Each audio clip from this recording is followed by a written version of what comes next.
and welcome back to Off-Grid Homestead Our Way.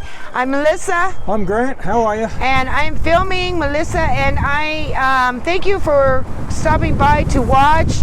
Welcome if you're new here. Boy, it's a windy day.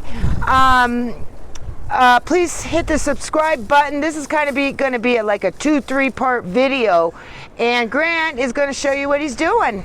So a while ago we bought this wind turbine.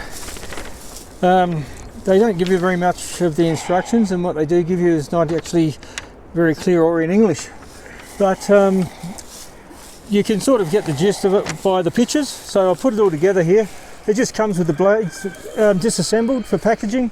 So it's only about 25 pounds. It's not overly heavy. They say it's going to put out 12 kilowatts of power.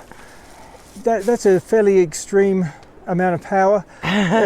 I don't know where it's going to. I hope it works. It was like 149 bucks, 150 bucks, so under $200. A couple years back, That was about a year ago, yeah.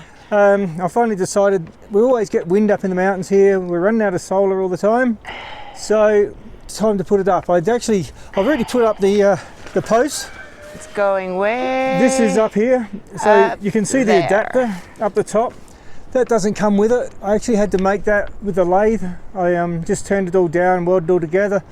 I made the bottom plate press into the to the collar of the pipe and welded it in place. So, and then we had to dig a hole. I've concreted in. It's about 4.5, 5 feet deep. What's that second pole thing, hon?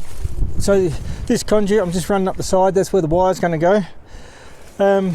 But yeah, so this pole goes almost 5 feet into the ground, and concreted in about a 2-foot round hole. And I've got a conduit sticking out at the bottom of the concrete way out here. It's in out there somewhere. Yeah, well, everything's blowing in because it's nice and windy. But it's right there. Oh yeah, That's there the it edge is. of The wires concrete. will come up. Huh? So that's where the wire's going to come through, Okay. in there and up. And it goes I just dug the all hole. way. Basically, I chose to dig it by hand because, careful, Yep. we've got quite a few services in here. I could have brought the backhoe across and dug it. You know, this took me about 2.5 hours to dig. But we've got our stormwater pipe running from the gutters to the rain tanks. That's that. That's this one here, the white one. I would have ripped that out with the backhoe because you don't feel them. And I also found an electrical conduit that runs from the generator, which is in that little shed over there, and it wanders its way all the way up here, and it goes up. It's not in a straight line or anything. It's I always do everything straight and square so I can find it again if I need to, but I found it again here. I would have ripped it out there as well with the backhoe. But, you know, I would have dug it in 15 minutes with the backhoe, but I would have spent 2 days repairing all these different lines that are in here. We've got, I believe this is the old water main here. We put in a new one. The new one's right. This is a gas main, so I would have ripped that out as well. There's a new water main in here, which is 5 feet off the building. Oh yeah, it's deeper. That's right there. It's deeper than what the rest are. I'm just going over the top of it. And it's going into the house. It's going to go up here. To the basement. It's going to go up into that. I've already pre-drilled the hole as well and made sure the conduit fit through the hole.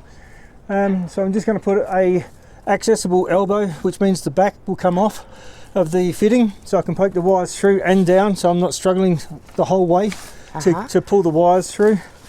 So the next thing is, after we clean the holes out where someone keeps knocking the dirt in, we're going to get a measurement on the wire that we need, the length of the wire that goes from the top. I'm going to allow 2 extra feet up the top of the windmill end, and probably 3 extra feet inside.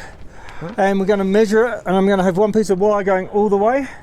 It takes, there's 3 active wires for the windmill, plus I'm going to put a ground in for safety. We've got a puppy in the hole. And then we're actually going to run an extra 3 wires, because if it does work, even half as well as what they say, if I can get 6,000 kilowatts out of it, I'll be buying another one, and I'll be putting that in right here. So I'm going to run 2 sets of wires, and I'm just going to bring an elbow up here and I'll just curl the wire up and put a bucket over it for now to protect them from the sun. And once we get this working, if it does work as good as they say, we'll purchase another one and put another post in here. Okay, And what kind of wire are you using, honey? so they've recommended, we had to research because again the instructions are in Chinese and I don't read He's not Chinese so fluent much. in Chinese No. language. This is like a 10 gauge wire. So that's going to be the ground, and you've got the 3 hots. So you've also on the inside, these are just the bolts. It all comes with all the bolts and even an Allen wrench to put the blades on.